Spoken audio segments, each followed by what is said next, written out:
दोस्तों, स्वागत है आप सभी का अपने यूट्यूब चैनल पर। तो आज हम बात करने वाले दिल्ली विधानसभा चुनाव के बारे में। जी हाँ, दिल्ली विधानसभा चुनाव पर इस वक्त जो है वो सरगर्मियां तेज है।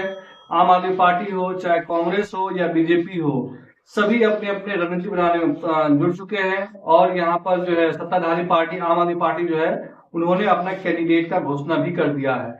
तो इसी कड़ी में आज हम बात करने वाले हैं दिल्ली के अंदर। वैसे बता दो आपको, टोटल 70 विधानसभा सीटें आती है।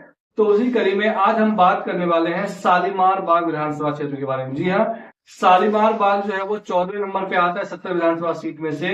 और सबसे पहले हम यहाँ पर जातीय समीकरण की बात कर लेते हैं कि आखिरकार इस विधानसभा क्षेत्र में किस जाति का बोलबाला है और किस पार्टी का यहाँ पर दबदबा हो सकता है। आज हम इन्हीं चीजों के बारे में चर्चा करने वाले हैं।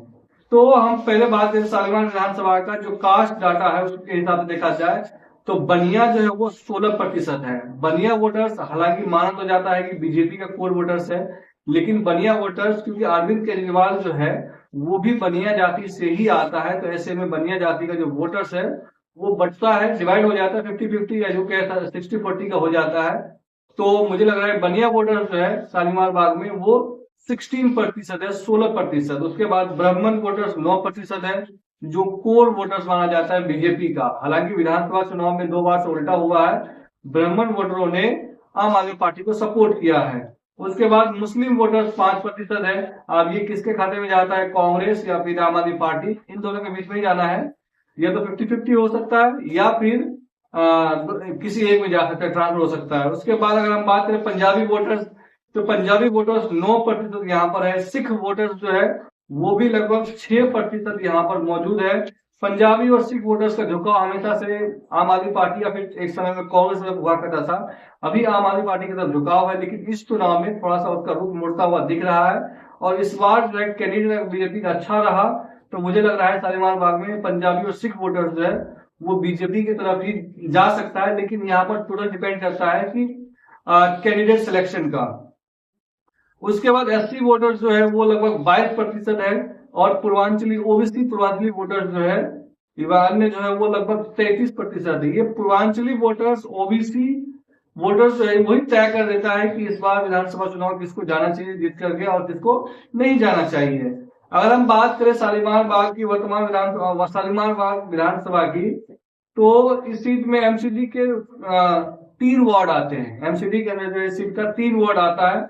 पहला है शालीमार बाग ए, शालीमार बाग बी और उसके बाद आता है पीतमपुरा। ये 3 एमसीडी वार्ड आता है। अगर हम बात करें 2022 में हुए एमसीडी का चुनाव, तो एमसीडी चुनाव में 2 वार्ड में बीजेपी ने जीती थी।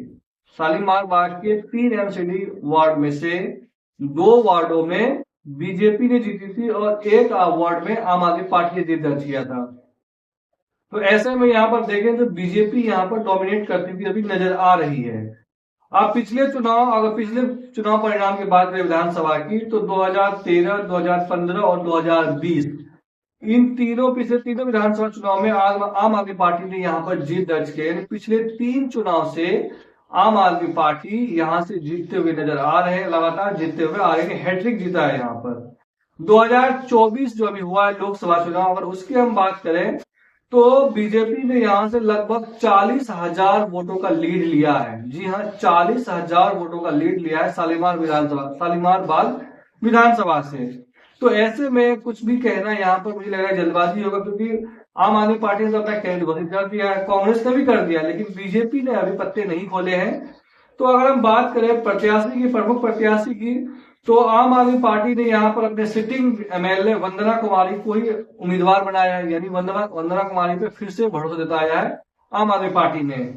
और बीजेपी की ओर से रेखा गुप्ता या सुरजीत ठाकुर दावेदार हैं। ये दावेदार है टिकट लेने के। हालांकि बीजेपी में कुछ भी हो सकता है, कोई तीसरा बंदा भी आ सकता है, लेकिन वहां पर सक्रियता के हिसाब से अगर हम बात करें तो बीजेपी की तरफ से सुरजीत ठाकुर और रेखा गुप्ता जो है वो दावेदारी कर सकते हैं, क्योंकि यहाँ पर लगातार वो मेहनत कर रहे हैं पिछले 4-5 सालों से।